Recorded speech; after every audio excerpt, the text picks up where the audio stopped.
The trains first rolled into Glenwood Springs in 1887, creating easier access in the town, which in turn created a boom.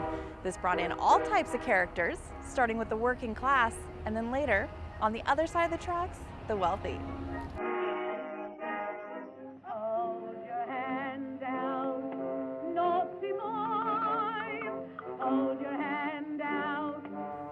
Oh, Glenwood's seedier history happened when it first began here.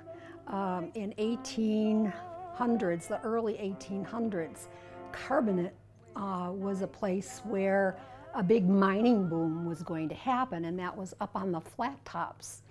And it brought in miners and all kinds of people. And it was supposed to be the seat for Garfield County at that time. But with the cold winters and stuff, they realized they couldn't do it up there. So they brought everything down to Glenwood. And when they did that, Glenwood started growing, and it became like a tent city. And along the riverfront were lots of saloons and hotels, of course, brothels, because the women started coming in to service the miners and the agricultural men, the farmers. Gussie Blake was the first madam in Glenwood Springs, and she was the common law wife of John Blake, who was a founding father of the town. She and John built a two-story house on the corner of Riverfront and Bennett Avenue, and that was her brothel. The red light district in Glenwood was basically 7th Street, and that was from Cooper Avenue up to Lookout Mountain. What happened was in 1887, when the trains came to Glenwood Springs, the trains brought business and things started booming, but it also brought really the scum of the earth as well. And I'm not saying that prostitutes were the scum of the earth, but they did come in droves here. And so they had brothels all the way down 7th Street. You could just jump off the train and go to the brothel. What cleaned up the town was in 1916, when Prohibition began here in Colorado. It was early. Colorado started Prohibition. So the saloons turned from serving liquor to soft drinks and candy and stuff like that. And so that was really the decline of the prostitution in Glenwood. In 1893 is when the Hotel Colorado was being built, fashioned after a villa in Italy. And it was being built by a man by the name of Devereaux, very involved in that. They wanted to make Glenwood a resort tourist area with bringing in lots of money and amazing guests. So we believe that the hotels had an important part of the history of Glenwood, from kind of picking up the pieces after the Prohibition to providing economic jobs and revitalization when times were tough. Recently, the hotel and brew pub have been kind of the cornerstone of the redevelopment of 7th Street and Restaurant Row in Glenwood Springs.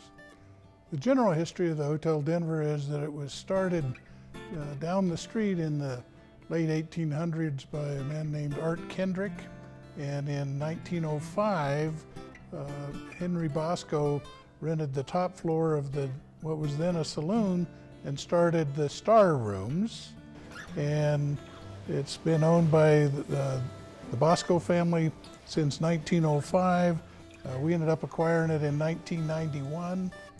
During the harder times of the Prohibition and the Great Depression, the hotels basically hung on for dear life. They was not nearly as busy. It was a popular area for people to buy grapes for their own wineries from Mr. Bosco, where they made their own wine at home. You can do that during the Prohibition. Some of the more famous guests at the Hotel Denver include Diamond Jack, who came to Colorado accused. He was basically a convicted felon of kidnapping and murder. One of the other more famous guests of the Hotel Denver was apparently Clark Gable, the actor from Gone with the Wind. He liked to come out in the 30s and go fishing for a week, as I understand it. The role of the hotel in the history of Glenwood Springs has been kind of a comfort area for the blue-collar workers, as the common man's hotel to stay in. They had a wonderful restaurant here at the hotel that everybody talks about. The hotel across the river, the Hotel Colorado, was the luxurious hotel, and the common folk really didn't feel comfortable there or could afford it. That's the biggest role of the Hotel Denver in the history. We think the Hotel Denver is still kind of the common folk place that my wife April's done a wonderful job of converting the hotel into a boutique hotel that is very comfortable for people, but not so ritzy that you feel uncomfortable. The hotel is a 68-room boutique hotel. At one time during its heyday, it was 100 rooms, but we've slowly converted it to where it's down to 68 rooms. We consider them boutique rooms. A lot of them look like the lobby here in the atrium. They have exposed bricks in the rooms. We have exposed ceilings in the rooms, quilts, hardwood floors. We have a 5,000 square foot meeting room, basically a full service hotel. So if the wall behind me could talk, I believe that it would say, be humble, you can live through everything. I've watched Prohibition, I've watched movie stars, I've watched gangsters, immigrant struggles, a shooting or two, Prohibition, and survivability.